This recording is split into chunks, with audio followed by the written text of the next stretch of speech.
GPTs, או בעצם הבוטים שאנשים מכינים במיוחד בשבילנו, שנמצאים בחנות האפליקציות של OpenAI. אז ממש עכשיו, באמצע אוגוסט, OpenAI פתחו את האופציה להשתמש ב-GPTs לכולם, כולל המשתמשים החינמים, וזו חתיכת בשורה. אז בואו נבין רגע מה זה משתמשי GPTs, איך מוצאים אותם ואיך משתמשים בהם. אז כרגע אני בשיחה רגילה, במשתמש החינמי, כמו שהוא נראה אצלכם, כשמצד שמאל אנחנו יכולים לראות שיש לנו Explore GPTs. כשאני לוחץ על ה-Explore GPTs, אני בעצם נכנס לחנות שכמו בטלפון שלנו, שיש חנות אפליקציות שאפשר להוריד כל מיני אפליקציות בחינם, אז אותו דבר פה. הבוטים האלה הם בעצם בוטים שאנשים הכינו לטובת משימה ספציפית, שהם מאוד מיומנים בה, ומטרתה לעזור לנו. כדי למצוא GPT בנושא שחשוב לי, אני יכול לעשות חיפוש חופשי, כמו למשל לוגו. אם אני רוצה לעשות יצירת לוגו, תראו שברגע שרשמתי את זה, יופיע לי פה רשימה של כל מיני GPTs. אני אבחר אותם, אני אוכל להיכנס, ממש עוד שנייה נסתכל על זה.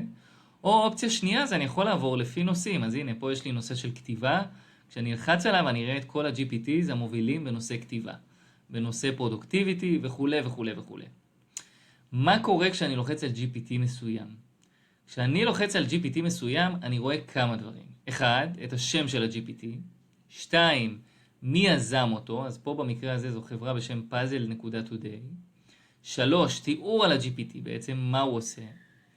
4, אני רואה כמה אנשים השתמשו בו. אז תראו שאת ה-GPT הזה, מעל 5 מיליון יוזרים השתמשו בו, זה המון. זה אומר שהוא באמת GPT בשימוש גדול, לרוב זה אומר שהוא לא רע.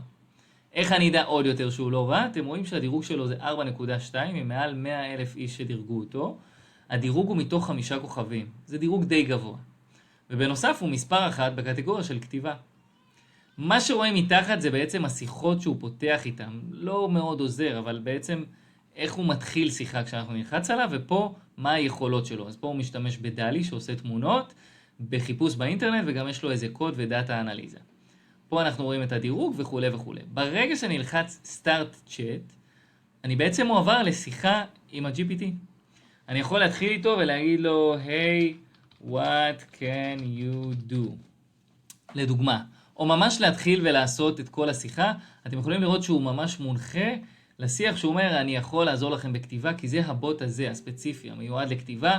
יש בוטים לחיפוש מידע, בוטים ללוגוים, בוטים לעיצובים, בוטים לוידאו, בוטים 1,001,000 נושאים. באמת 1,001,000 נושאים.